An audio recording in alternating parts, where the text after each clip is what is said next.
Khombole Link au cœur de tous les événements de Khombole et environ avec l'appui de dignes fils de cette belle commune. jërëjëf sunu mbokku internet yi yéen ñi bàyyi xel ci Khombole Link TV officiel nu ngi leen di nuyu baax di leen ziar di am mbégte ak contentement bu baax a baax jàkkaarloog yéen ci la chaîne de l'orientation comme ni ñu koy defee rek seen émission 100% hip hop Galsen nag tey ñu dalal koo xam ne nii je pense que kenn dootu ko présenté ci mi réew rawatina Bawol yi nga xam ne nii fi la nekk fi la dëkk di dóor waaram muy MC Ouz from DKL muy rappeur boo xam ne nii yaakaar naa wane na li nga xam ne moom mooy ay preuve am ci rap xam naa bala may sori rek dama koy bàyyi mu ne mbokk internet yi koy bàyyi xel ci Khombole Link TV yi Ouz nu ngi lay nuyu. waaye ñu lay jëloo nuyoo bi di jéem moom di nuyu suñu cameraman di nuyu waa Khombole yëpp ak li ko wër di nuyu Sénégal yëpp di nuyu waa DKL di nuyu suñu famille yëpp suñu yëpp. Ouz yaakaar naa ñu ngi dégg Ouz te ñu bari ñu ngi dégg Ouz MC Ouz ñu yokk ci from DKL ñi nga xam ne ñi ñu ngi bàyyi xel ñu ngi dégg Ouz te xamuñu kan mooy Ouz loo leen mën a wax ci loolu. waaye dëgg la MC Ouz moom benn boy la bu nekk di def hip hop bu gëm boppam voilà am ay ambition am ay objectif précis pour si talent pour jàllale quoi. ñu gis Ouz nekk dans le domaine rap te ku ne xam na ne rap c'est quelque chose de très difficile c'est pas quelque chose de très facile ñu gis nga ci yëngu aussi itam ma bëggoon a xam ndax domaine bi nga ciy dugg loolu la ci dugal amour la ou bien da nga ciy dugg ngir am ci buzz ou bien lan moo la ci dugal. waaye dëgg la nag dugg nañ ci ndax pour amour parce que loo mënoon foo ko bëgg ko quoi mais aussi suñu objectif principal moom mooy nekkal fi la société nekk la voix des sans voix dénoncer les maux et les tares de la société. waaw bi ngay dugg ci métier domaine rap bi lan bi nga ciy dugg tey bi nga ci duggee léegi am nga ci ay jafe-jafe yoo xam ne ni am nga ko ci métier bi. waaw dama si defaat tuuti moom. waaw dafa am mu si ñàkk quoi. lan moo la gën a neex ci métier bi nga ci duggee lan moo la ci gën a neex ak lan moo la ci gën a naqari loo xam ne dund ko ci art bi moo xam ne nii naqari na la. loo xamante bi naqari na ma quoi.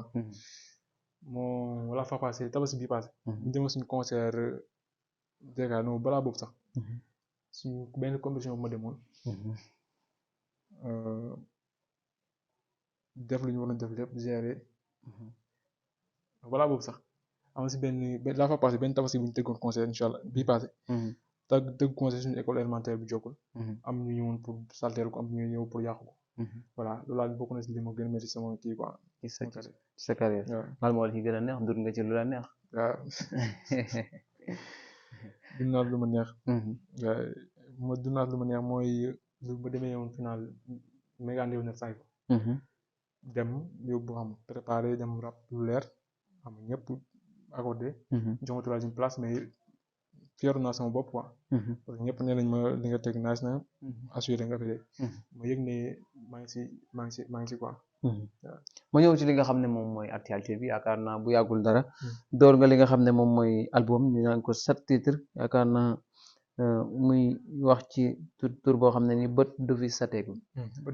bët du ma fi sate yaakaar naa mu nekk loo xam ne nii lu am solo la ci diwaanu Bawol rawati nag Sénégal parce que bon comme nekk na loo xam ne ni day yeete donc mu bëggoon a xam te bët du fi sateegul lan moo waral loolu pourquoi choix bi. bët du ma fi satee mooy bët du ma fi satee ñu bëri bu ko déggee dañ naan kii lay dee wala affaire yooyu mais suñu joué loolu quoi boo nee bët du ma fi satee mooy bët du ma fi satee balaa bët set damay dem foo jëm damay wuti ndam waaw bët du ma fi satee damay wuti ndam bët du ma fi satee bi loolu lay bundu quoi.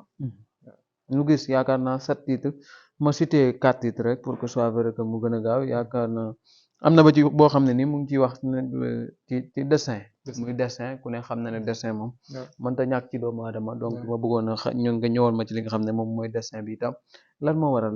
pourquoi choix bi dessin. waaw dessin xam nga soo seetloo sànq bi maa ngi si nettali ay histoire quelque histoire tuuti soo seetloo man dama doon jàng jékki-jékki mënatuma jàng après yooyu ma quitté léegi ma quitté nag dégg naa lu ne quoi moo tax ñu def son dessin bi pour wax si affaire yu bëri yoo xam ne nii mu ngi si ñun quoi. voilà. yaakaar naa itam aussi gis nañ li nga xamante ne ni moom mooy mbokk mais bala may ñëw ci mbokk mi maa bëgg nga ñëw ci dessin bi rek nga firil nu ko tuuti rek bu dee rek ñuy may tuuti ki rek nga laal nu ci tuuti rek ñu xam son dessin bi li muy signifier. ok boo déggee ba ci sama maa naan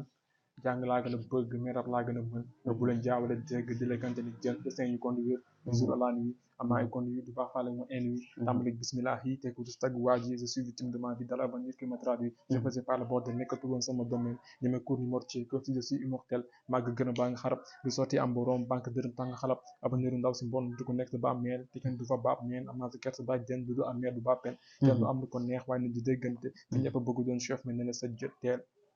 voilà yaakaar naa comprendre ngeen son kii bi dessin bi xam ngeen li muy signifier yaakaar naa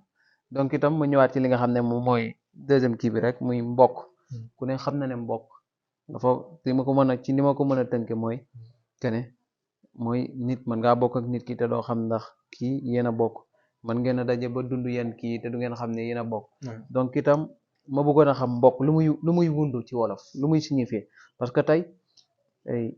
li tax nga soit mbokk bi peut-être que ne am na loo xam ne nii dund nga ko ci wala jaar nga ci ba tax nga choisir loolu. waaw mbokk moom soo gisee xam nga mbokk àll yàlla la quoi. mbokk dañ ko war a sàmm dañ ko war a suuxat. voilà léegi nag man moom. sama bi bu tax ma def ko moo tax.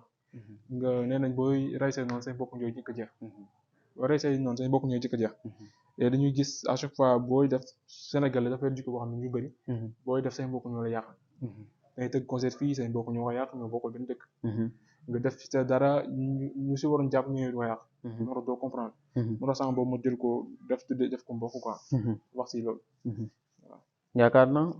boobu itam ma ñëw ma bàyyi nga ak laal ma ci tuuti wala nga laal ci tuuti rek. intro ci tuuti rek nga laal ci tuuti itam gars yi mën a comprendre.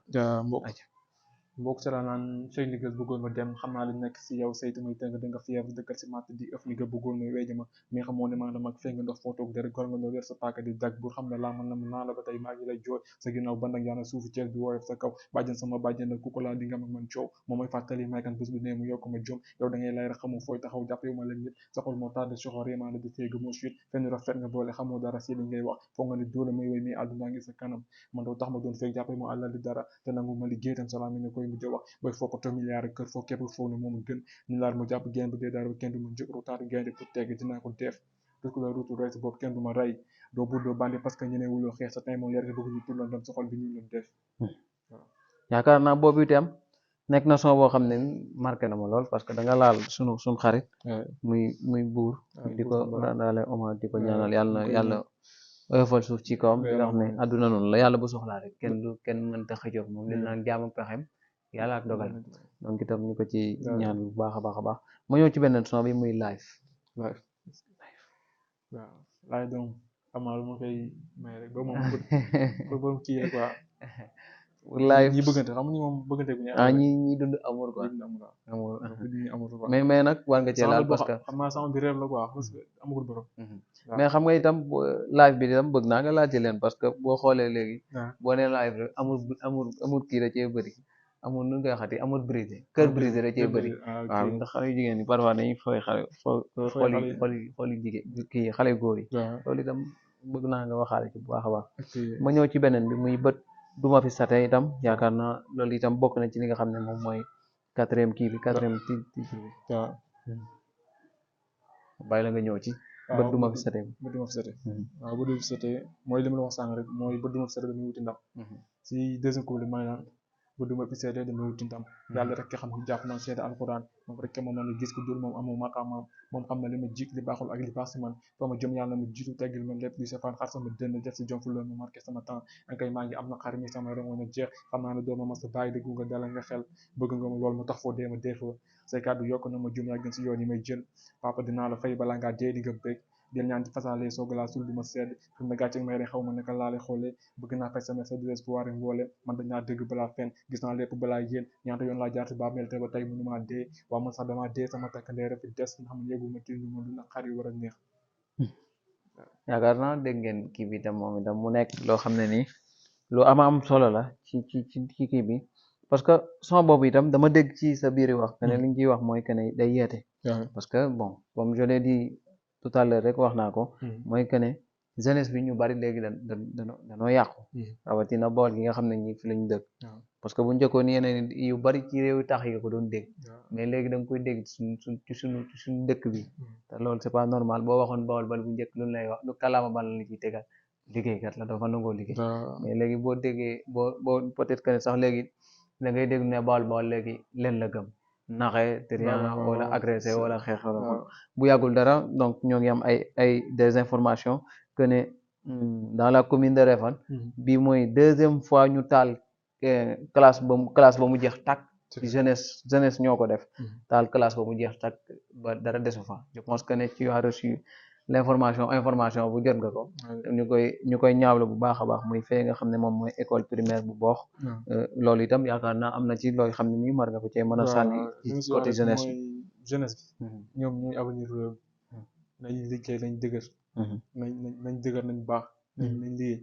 moo gën yàq baaxul salle classe boo ko taalee loolu la mën di metti ku la mën di tooñ wala ak loolu la mën di metti ba nga taal salle classe après dañ koy defaraat et say sœur ak say frère ñoo koy jànge kon jëru yàq voilà ñu wax la ñun nañ conscient waat ñun ñëpp ñu conscient yaraat suñu bopp xam ne jeunesse mooy avenir réew voilà yaakaar naa message bi am na solo donc itam ma bàyyi la rek nga ñëwaat ci ma ñëw ci benn question rek mooy que ne je pense que ne dégg nañu fi bu yàggul dara ñu rapport génn dal seen kaw clash leen dal seen kaw attaqué leen je pense que ne dafa am leen lu ngeen xam ne nii dund ngeen ko ba jaar ngeen ko ba mu sañ a génn di leen clash te itam gis naa bi mu leen clashé itam génn ngeen répondre ko yéen itam game bi xaw a yëngu tuuti ci diwaanu Bawol pourquoi loolu waaye gis nga de Zia xanaa dafa Zia Diop Zia xanaa dafa kii rek xam nga da doon tooñ xam naa da doon cookaat gars yi quoi waaw wala bëgg gars yi may ko bëri tuuti li ko may son di waxee dina daal benn booy doon clashanteel xam nga xëccaat la ñu si tuuti après si alkaali ñuy répondre ko génne ko benn sama yarange bu pare kee génne réew mi rek ñu maal ñu doonante quoi waaw mais est-ce que loolu war na mën a ñàkk ci li nga xam ne les rapports kii suñu wax Bawol man war na mën a ñàkk ci côté boobu ngeen di classante waaye war na mën a ñàkk moom parce que ñun sax bu ñuy dérante mbagg ñeneen lañu war a dérante mbagg moom ñu nekkul fii mais pas ñun suñu biir quoi ñu dañoo war a noo xool nan la ñuy booloo nan la ñuy nekkee benn ba nga xam ne lu ñu yóotu dañ ko jot ñun artiste Bawol yëpp booloo nekk benn nga xam ne lu ñu yóotu dañ ko jot waaw nekk benn say boo xam ne dara lu ñu mën a dam ak mais bu ñu nekkee di xeex suñu biir day métti voilà yaakaar naa bala ngay tàggatoo rek xam naa peut-être que ne am na projet yi yaa ngi waaj projet te itam comme maa ngi koy wax léegi rek donc c'était notre première émission ñu invité la pour 100% Vibe Galsen mais aussi je lance maa ngi koy wax nii pour ñu nga préparer ko muy le 14 février nekk jour Saint-Valentin muy Saint-Valentin nag bu ñu ko waxee day wane ne bés bi nga xam ne nii moom lañuy feete mbëggeel na du na mbëggeel lañuy feete amour bu ko defee nag ñu gën fa amal émission bu am solo nag comme defoon nañ ko daa fekkee déwén nañ ko baaxantal ni ko maam yi di waxee bu ko defee itam ñu waaj ko le 14 février may MC Out laa leen di indil nag ñu def ak moom li nga xam ne moom mooy spécial Saint-Valentin nag en direct lay doon en direct ci Khombole Link TV officiel je pense que ne aussi yaa ngi koy waaj boobaa sax sama son bi xam naa dina génn ci diggante bi foog ñu teg ko boobu lañuy toj inshallah voilà kon jeex na ma bàyyi la itam nga bu ko defee nga ñëw ci dernier kii laata ngay tàggatoo loo xam ne ni bëggoon nga koo jàllale pour soit vrai que ne nga jàllale ko laata ngay tàggatoo voilà di wax rek gars yi nañu xaar projet ak ñëw nañu xaar bu baax projet ak ñëw ñu si projet yi ñu ngi prévoir ay événement yu mag a mag si biir commune bi incha allah rabbi du yàgg dara waaw nañu xaar yooyu yëpp nga bàyyi la nga tàggatoo rek waaye maa ngi sant ñëpp maa ngi sant yow d'abord di leen gërëm jërëjëf ñi ñëpp di leen gërëm sant waa Khombole yëpp ak ñi ko wër di sant sama waa famille sama yaay sama papa sama frère sama sœur yi suñu waa kër yëpp maa ngi sant sama papa As Diop papa As Diop mon frère maa ngi sant Baye Mou Diop di sant Ama Diop mon frère Baye Zal kuli ndi ngay jum Mike Son alkali di KNMC di ci xaaf ay big up Pape Dieng Badou Junior matadi ma torom la mbiyan lépp maa nañu big up ñu ngi jàpp sama projet macha allah Moustapha Niang dépp mbalam sonn maa ngi koy big up moom jàpp na si projet bu baax a baax grand Cheikh Ndiaye maa ngi koy big up bu baax moom jàpp na si projet bu baax a baax aussi voilà aca jërëjëf yaakaar naa gis ngeen li nga xam ne moom moo nekkoon suñu émission Vibe Galsen yaakaar noonu àndoon ceeg MC Oush from DKL ah Ouais. DKL je pense que DKL ku nekk xam na ne li muy signifié waaw donc nekkoon première émission comme ni ma leen ko waxee rek le 14 février moom la ñuy dalal aussi waxtaan ak moom ci li nga xam ne moom mooy spécial Saint-Valentin waaye balaa boobu nag maa ngi ciy woon Ndour T-shirt maa ngi la ciy woo parce que ku ne xam ne Saint-Valentin Ouais. on dit rouge noir ah wala rouge noir wala noir blanc rouge blanc voilà ñu ngi ciy woo Ndour T-shirt ñu ngi la ciy woo Ouais. yow partenaire yi ci partenaire yi laa lay woo Ouais. bu boobaa rouge blanc yi xaw ma rouge noir la yaay solal les